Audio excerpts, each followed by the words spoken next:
Hello, this is Thomas K4SWL. If you're new here, I like to do real-time, real-life amateur radio field activation videos, and today I'm in PIsgah National Forest, about to do a park activation.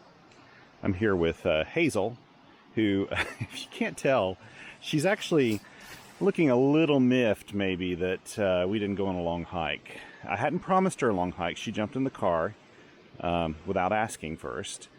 But we didn't have time for a long hike today, so we're just going to have to do what we can do. I even brought a chair with me. That's how much of a non-hike we just did.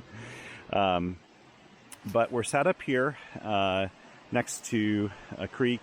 I'm hoping the creek doesn't make too much noise so that you can hear the activation happen. It's really beautiful. It's pretty today. We've got some snow moving into the area, and I thought I'd take a few moments today to do an activation because probably hanging out at the house on the weekend. This is Friday, January 14th, 2022. And I'll show you what I've got set up. I didn't show the antenna set up this time because, frankly, I'm in a hurry. And also, I need to save a little space on my videos here. I don't have access to good bandwidth for the next couple of weeks, so these videos take 2 or 3 days each to upload, so it's the truth. That's how long it really does take. I've got the KM4ACK infed half-wave kit I brought out with me today. It's working great. I did have a little issue with it. One of the bolts, or one of the little nuts came off of the bolt right there and disconnected the radiator. I don't know what happened. I don't even know how it kind of came off, but I couldn't find it. But I was able to improvise and fix it here in the field. One of the really good reasons why you should always bring a multi-tool or some kind of tool with you so that you can fix things. You need screwdrivers and stuff like that. Yeah, I'm hearing kids out here. People are going hiking today. It's beautiful. So I got the deployment. Deployment went really, really well. I actually brought my big throw line. If you can see it over here. I brought it along because we're not parked very far from here, and so it made it pretty easy to do. Hazel and I, she's giving me puppy eyes. I may end up, after this activation, just taking her on a really quick hike if I get a chance. Now, I've got to say, I do love this spot. It's a nice spot. The negative with it is down in kind of a valley. I don't know if you can tell from here. It's in a valley, and I've had bad luck down here before. I have to say, I've had bad luck. So we'll see if it changes today. I haven't exactly put the cards in my favor, though, or stacked them here, because I'm bringing a very QRP radio with me today. I was in the shack before I left and realized I had not taken out this particular radio in a while. That is my MTR-3B. This is a fantastic little radio. It's legendary in the world of summits on the air. It does 3 bands. It's QRP. I think it goes up to maybe possibly 5 watts when you're pushing 12 volts. We won't be doing that today. We'll be using 9 volts, so probably getting 2.5 to 3 watts maybe output. It's works on the 40, 30, and 20 meter bands. This is made by L&R Precision, and it's actually designed by Steve Weber. I don't think they make the same one anymore, but they make the MTR-4B, which I will be reviewing soon. And so I thought I'd take Tuppence out today. Okay, so I should explain. I call this radio Tuppence. I put this thing on Twitter, like a little poll, a couple days ago, and asked people if they named their radios, and the majority of people said no, they don't. I tend to name my portable radios for some reason, and this radio's name's Tuppence. Probably should have called it Threepence because it has 3 bands, but I call it Tuppence because it's so cute and so tiny. Anyway. So don't hold it against me. I name my radios. I'd be really curious in the comments section if you do as well, but it's a lot easier than saying the MTR-3B each time. So you may hear me accidentally call this little rig Tuppence. So I'm going to get set up. This is going to take me just a moment to kind of configure everything and try to get the camera where you can see everything. I haven't quite sorted that out yet. Now, the MTR-3B does not have a built-in speaker. But I've got this Sony speaker that a number of readers and YouTube subscribers had recommended. And I liked it so much I bought a second one. I'm hoping it'll perform really well for me today. It's the first time I've taken it to the field.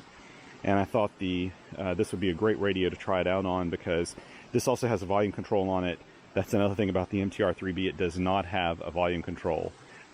It's really basic on some ends, but it actually has everything you want for doing field operations. And again, I don't think I've ever done a video of the MTR-3B. I really thought I had, but looking back, I haven't. I've taken it on, you know, a few activations, but I don't know. I don't know why I haven't had it in a video yet.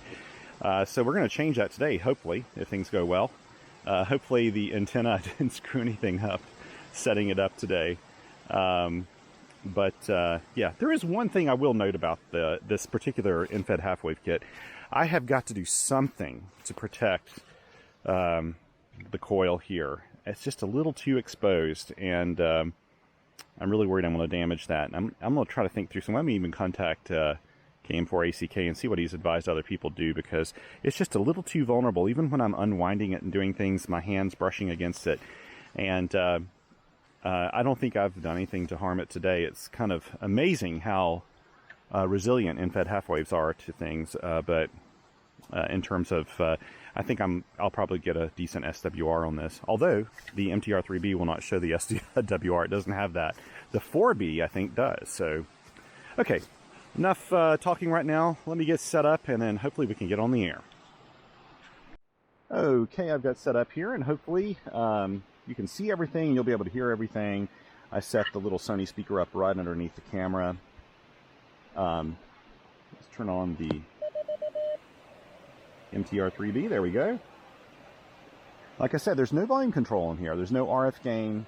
There are a lot of basics that are missing. But in a field radio that's made for doing activations and SOTA summits and that sort of thing, you just don't need a lot of extra stuff anyway. Normally I use earphones that have an inline volume control, and that's what I use when I use the MTR-3B or tuppence here. When you're selecting bands, the way it works here is each one of these three need to be lined up the same way. So for example, I'm on 40 meters now, which is the far left position. The middle position, I have to switch this one, and this one. And then I'm on 30 meters. And then if I want it on 20 meters, I switch this one, and this one. And I'm hoping today to do both 40. I'm going to start on 40. And then move up to 20. But it sends a 4 whenever it's in 40 meters. And make sure you can see everything here. Yep. Okay. Hazel, you want to come over here? Hazel, you want to come here? Yeah? Okay. She's looking out. There have been people walking past on the trail, and I think she's been kind of curious about that. So let's go ahead and start calling CQ, and then cross our fingers that the reverse beacon network will pick us up.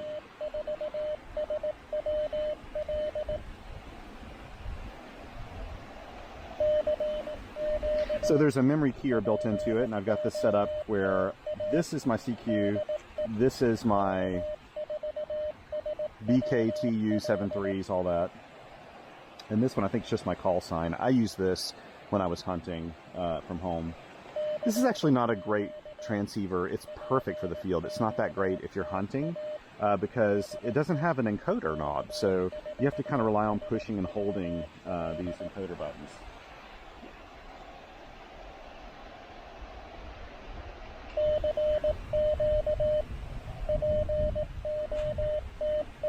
It's about 38 degrees here right now, possibly 40 by now, so probably what, +3 or 4 or something like that in Celsius. I don't feel like I need gloves. I say that now, I'll probably get cold here in a second. We're expecting a lot of snow, as I said, so and some colder temps this weekend. I mean, but it's winter time. We've had almost summer-like winter so far, so.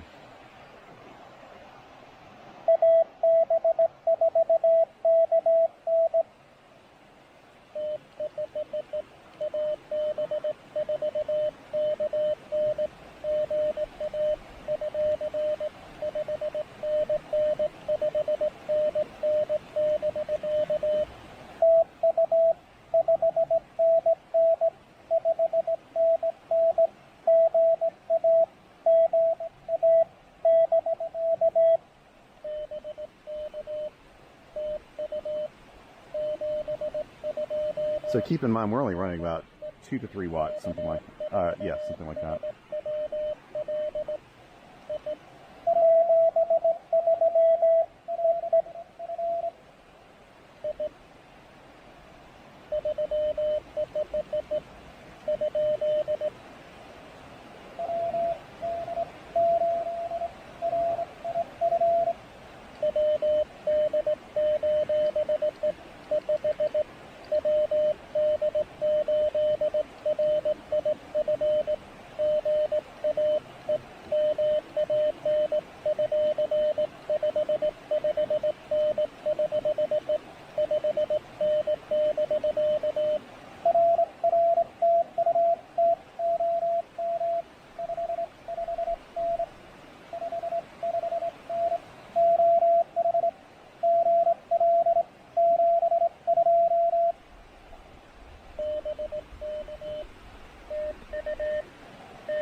All right.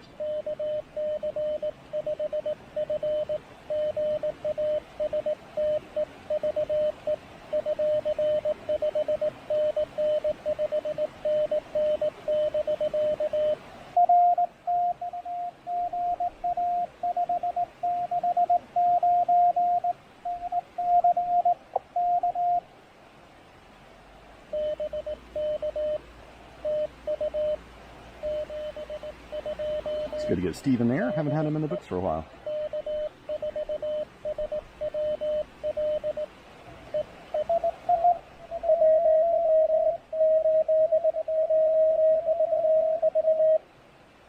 Oh boy.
I'm pinching this wrong.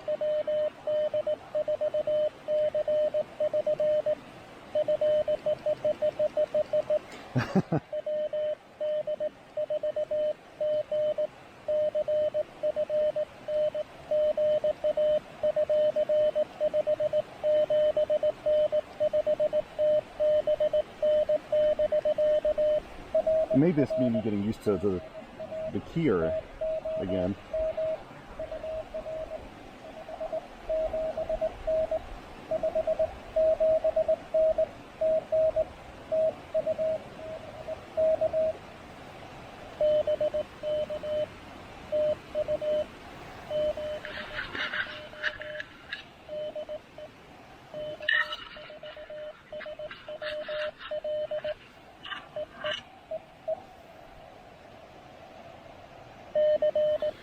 going to sound just a little bit closer because maybe you can hear it better. I can't tell because the creek sound is kind of loud, I have to say.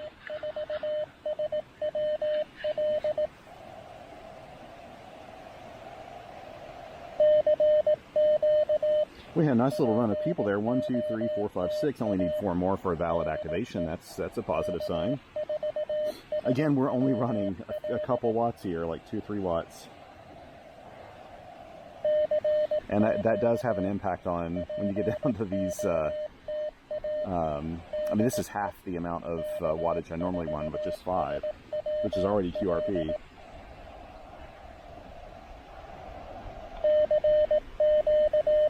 But I'm good with that, actually. I'm good with having a more relaxed and casual experience here. It actually give me a chance to do some things that I've been wanting to do, like take photos. I never think about doing this.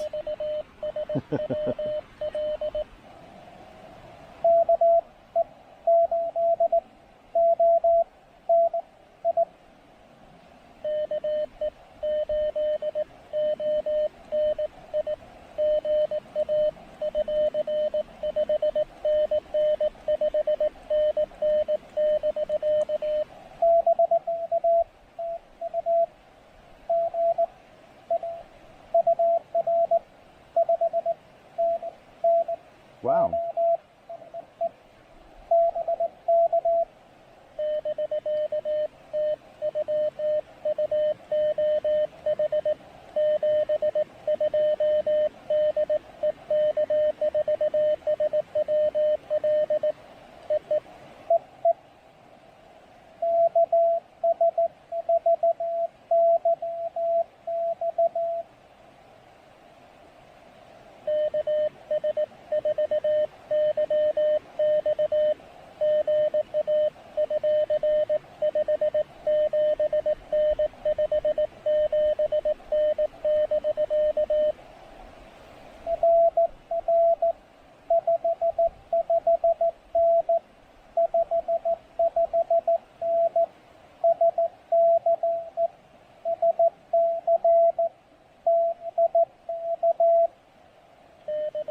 It's nice to get South Carolina in there too.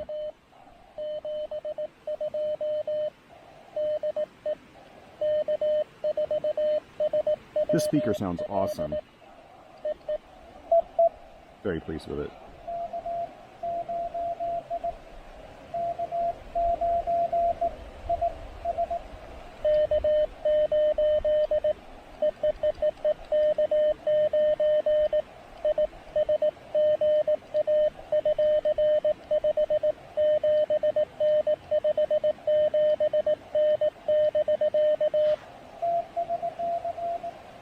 Good to get you in the logs here. You're a bit down a little bit.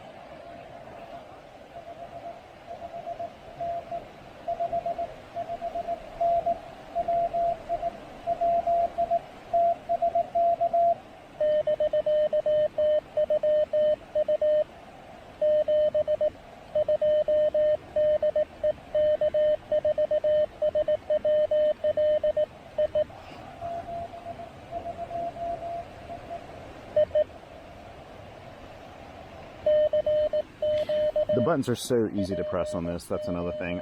I do love this little radio, I have to say. It's such a joy to have something. I mean, look how small it is compared to my hand. It's just a little tiny radio. And you should see this thing on a mountain. It's just...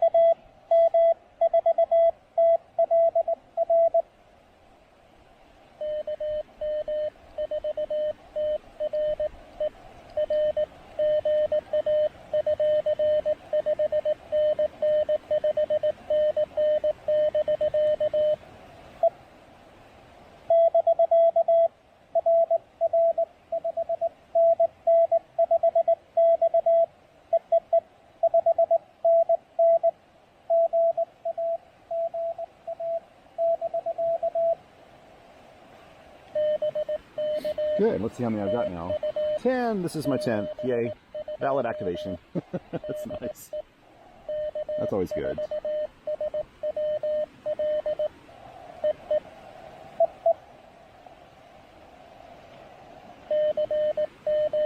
It should be a 9, not an 8, but that's okay.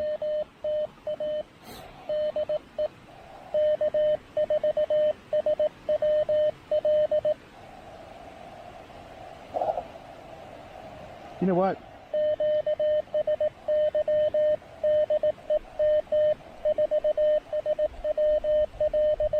That's QSY. So it sent a 2 telling me that it's gone up to 20 meters. Let's try 20 meters here for a little bit. Give that a go. Where shall we go? Let's see. Let's move this up to 14.061.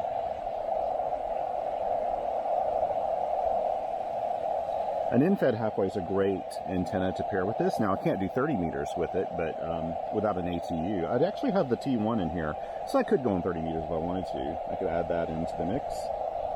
Let's change this down to 20 and start calling CQ again. What say we do that? Oh, well, actually, before I do that,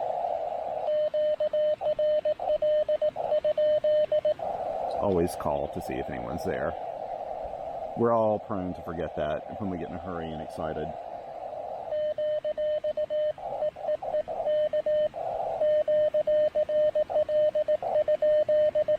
My fingers just aren't working right this morning. It's not the key, probably not the keyer, probably the operator. That's okay. I'm forgiving of myself here.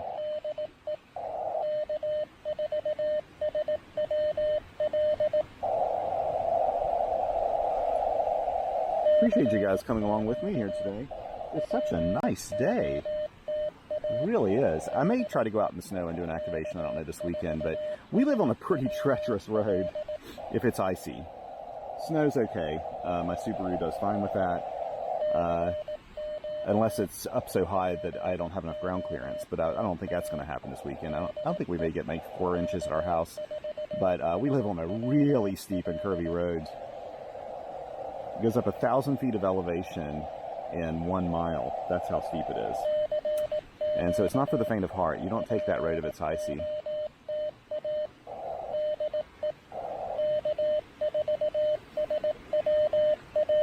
I want to make a couple of 20-meter contacts if there's anybody out there. These buttons are so soft that you barely notice you're pressing them.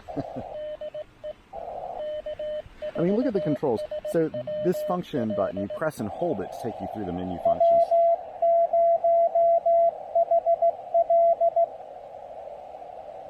Okay, I think I got that right.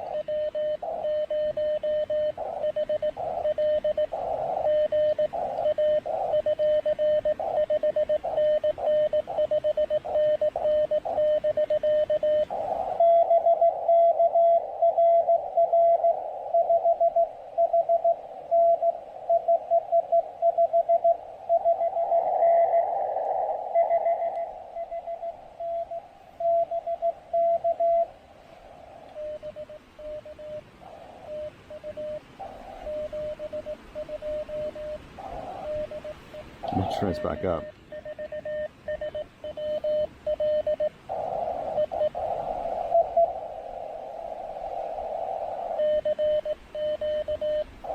The keying's so quiet too. It doesn't have relays. There's no clicking, no nothing like that.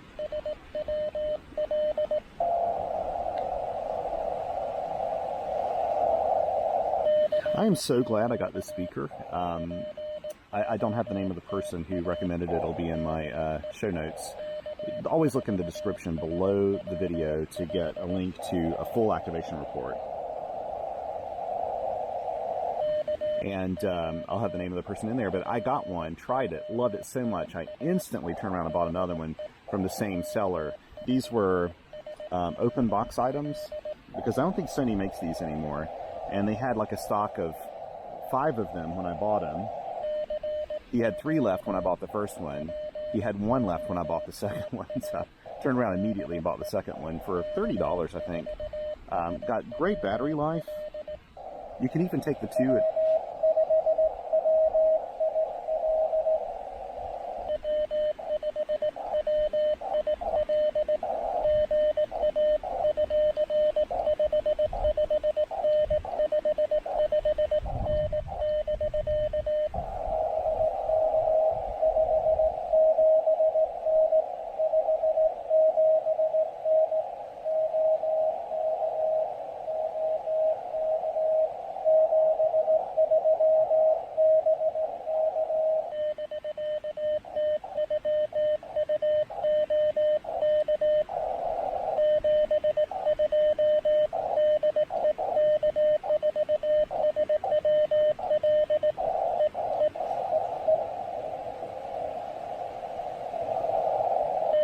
May work about 3 more, and then I need to hit the road. My wife very kindly allowed me to carve out a bit of time to play radio. I really do think Hazel helped with that because she got so excited when she saw me putting on the boots.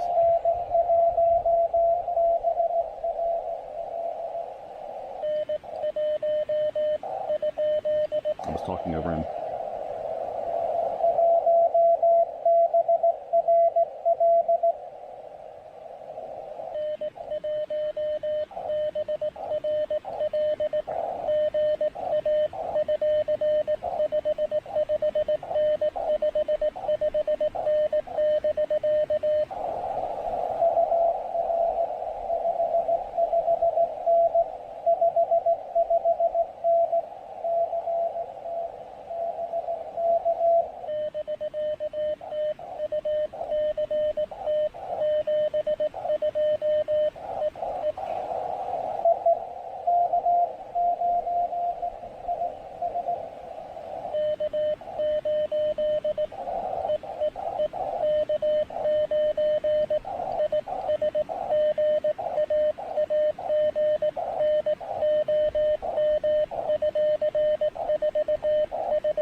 Call CQ one more time. When you call CQ, that also tells the reverse beacon network that you're out here, which in turn ends up being a spot on the POTA network because it'll scrape your spot from the RBN and keep your spot fresh, which is kind of nice. It's another benefit of being a CW operator is, I mean, to be honest, I hate to say this, it is so much easier being an activator as a CW operator. While there are less people chasing you in general, they're pretty dedicated.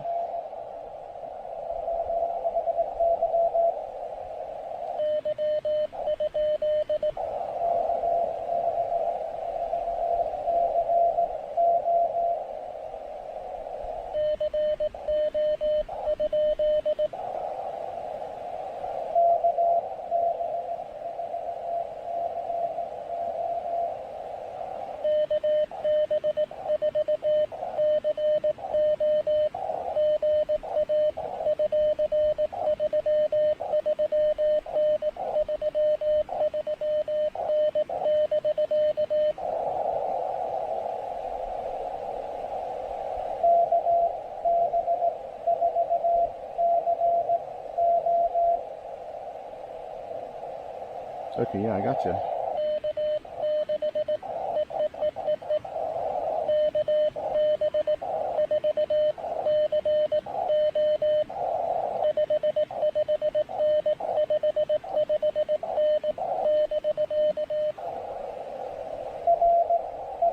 Good.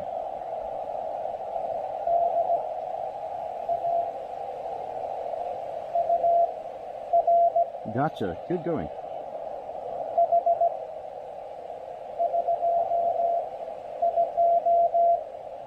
Okay.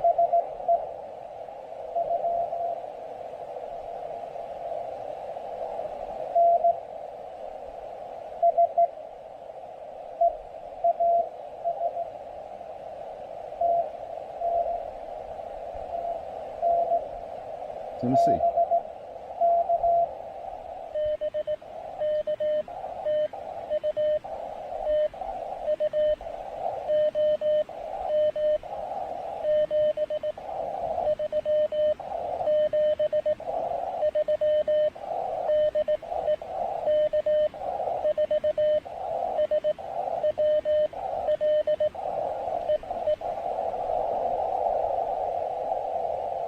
Hopefully you heard me there. That's nice.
use that because I need to make my new page here.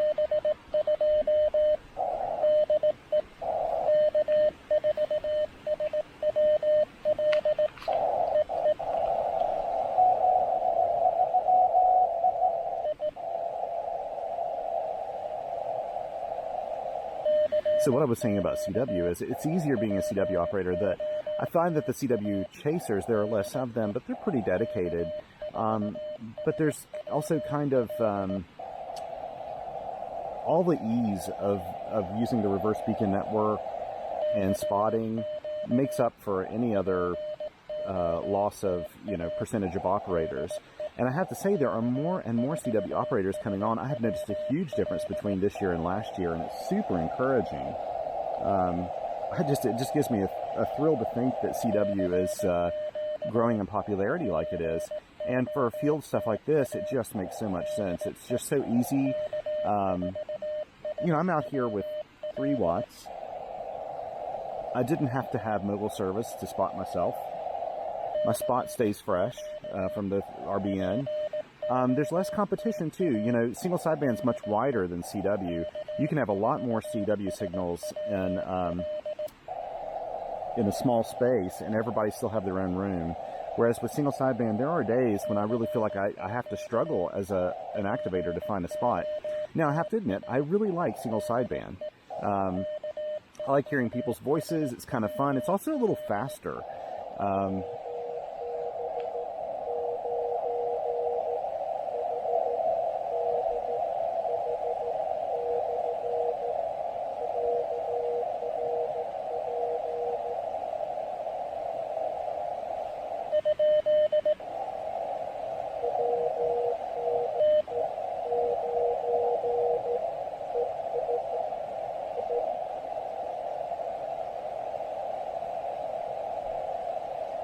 Okay, let's see.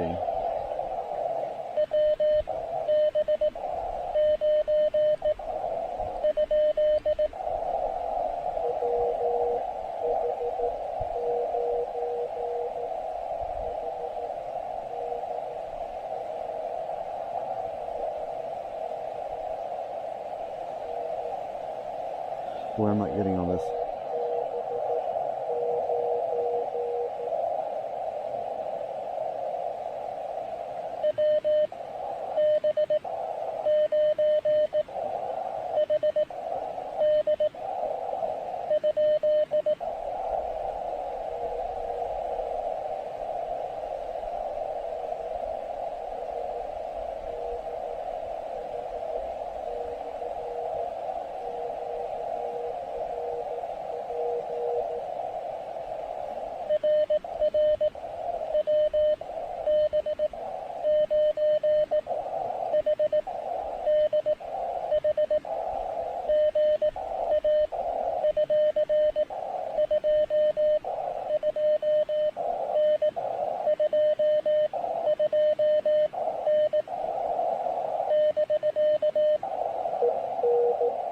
Oh, got him. Good.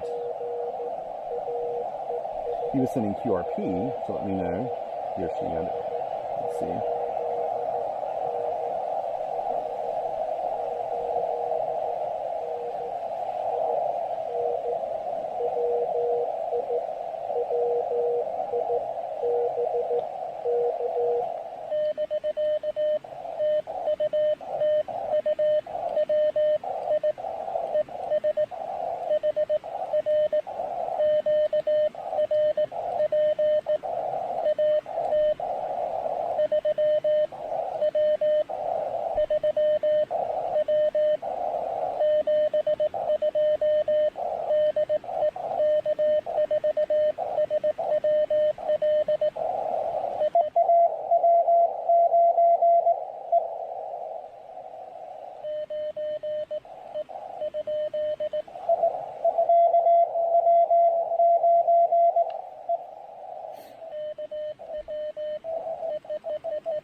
We've got a great path into Wisconsin today.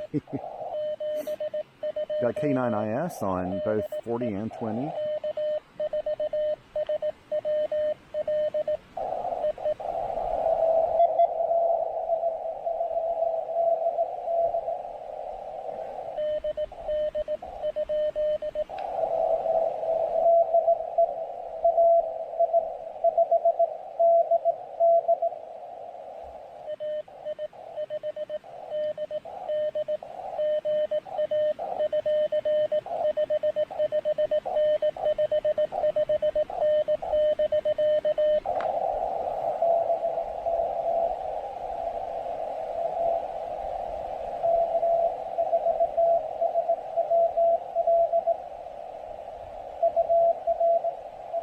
You can hear how bad the fading is right now.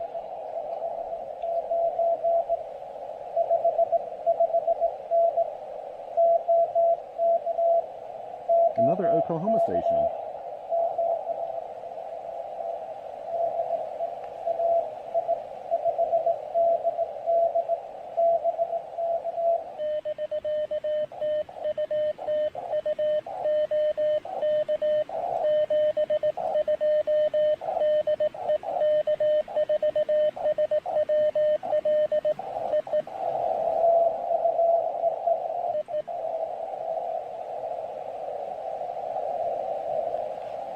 I'm gonna call CQ one more time. I hear somebody maybe, yeah, they may be calling her as I'm sending CQ actually.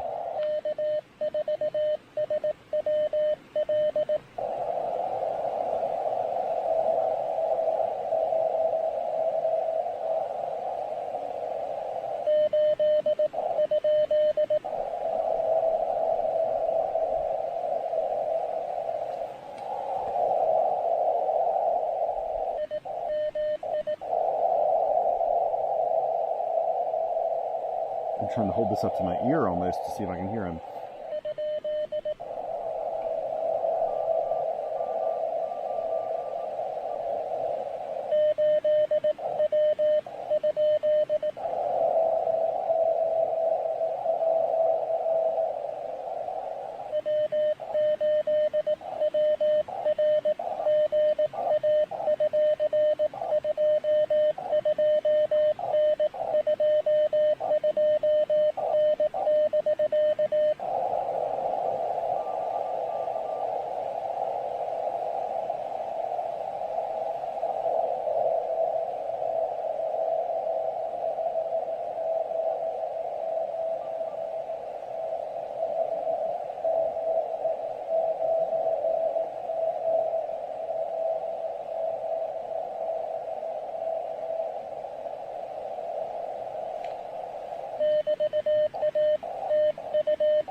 I'll try one more time, and then I need to leave, actually.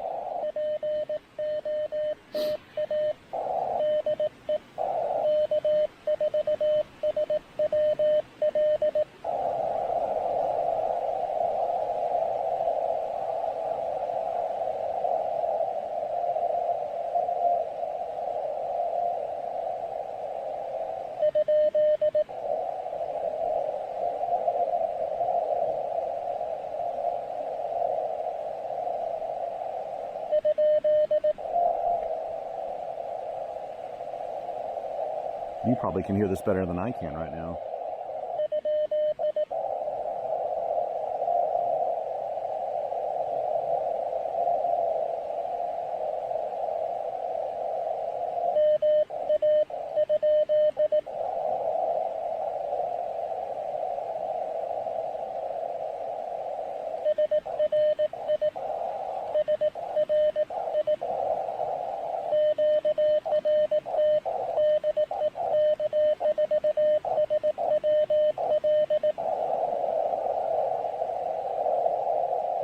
Turn this off now. That was really nice. I had a lot of fun with that. I tell you, what I was about to say before, I can't send CW and talk at the same time. Those are two different languages in my head, and I just can't do them simultaneously. So anyway, what I was trying to say is, I really do feel like CW is a great mode for the field because when you go out, it's just, like in these frequencies I was using today, for example, there was just no other competition around. Sometimes there are. Sometimes you'll hear stations nearby. But CW is such a narrow bandwidth that it's like your playground's much bigger when you're activating. There have been so many times I've gone to the field and just couldn't find a spot in single sideband. And, I found a spot and I'd hop in there, but I would be crammed in between QRM and other people had a hard time hearing me. Whereas, with CW, that's just almost never a problem. Also, of course, it's a very efficient mode. So I'm using 3 watts or so right now, and I made all these contacts with 3 watts. That would have been a little harder with single sideband. It's not impossible with 3 watts, but probably, with similar circumstances, it would have been a little more challenging. There's no option to do single sideband, of course, with the MTR-3B. I keep trying, have to remind myself to call it that instead of tuppence. But I've been very pleased with this. And the CW operators that are out there that are hunters seem to be pretty dedicated because, I've got to say, I do it too. When I'm at home and I'm hunting, if I'm using, my KX3 or the RG01, which I use a whole lot at home, I need to take that guy out to the field again. They do single sideband and CW, so if I'm using them, I call hunters in single sideband and CW. But often I'll have just a CW radio in front of me, like the MTR-3B I've been using lately, the KX1. And when I'm tinkering with, new radios, I'll use those, and then I'm not calling the single sideband operators when I do that. And I'll look on the spots, and that means the couple of CW operators that are on, while maybe there are 9 other single sideband operators on or more, it means they get a lot of attention. So it's kind of interesting how it plays out, actually, because I've been both a dedicated CW and a dedicated single sideband operator, and you see me do more CW because I just have really fallen in love with this mode. But I also love voice. Like I said, it's just great to hear other people's voices on the other end. It kind of goes at a faster pace too. I can do voice contacts way faster if there's a pile up. I can do them way faster than I can do CW because in Parks on the Air and Summits on the Air, the goal isn't to do contest speeds. You're not doing 35 words a minute or something. You're always kind of around maybe 17 to 20 words a minute, maybe a little lower even. And you're not hammering out the contacts as quickly because you're sending courtesies and stuff, because why not? This is not a contest. And I think that's one of the great things about Parks on the Air and Summits on the Air. It's almost like a little impromptu over-the-air meeting of friends and like-minded people. It's a lot of fun. I gotta say, the POTA people and the SOTA people, man, they are some of the kindest, nicest people in the radio world. They really are. They really make me proud to be a ham radio operator. So, with that said, you make me proud because you've made it all the way to the end of this video. You deserve a little award of some sort. I need to head back home. I haven't even had lunch yet. Hazel probably wants lunch. She is completely knocked out over here. I don't know if I can move this. It's not easy to move this camera where I've got it, but you can maybe see her over here behind the rhododendron, and it looks like she's shivering a little bit. That surprises me. She whines and complains, but you know what? Well, she doesn't actually whine or complain. She shivers, but we're talking about a dog that goes out and lays out in the snow too. So I don't understand her deal. I think it's just whatever time of day. Let's see here. We got a total of 21 contacts. That's really nice. I'm very pleased with that. Very, very pleased. So anyway, I better get this stuff packed up, get my cold dog walking a little bit. Maybe I'll take on her quick hike. And yep, she heard that. She heard that. I'm gonna take her on a quick hike. I'm committed now. She said, "Daddy, I heard the quick hike thing," and that's what we're going to do. So thank you so much for coming along. And if you get a chance, take someone to the field. Show them how to do Parks on the Air, Summits on the Air. And just in general, let's all be kind to one another. The world will be a lot better place if we could just all do that. And maybe, before I leave here, I'll give you a nice little shot of my shack here. This has been absolutely beautiful while I've been playing radio with the creek nearby. This is one of the reasons why I love going out and playing radio in the field. Okay, everybody. Till next time, 7 threes.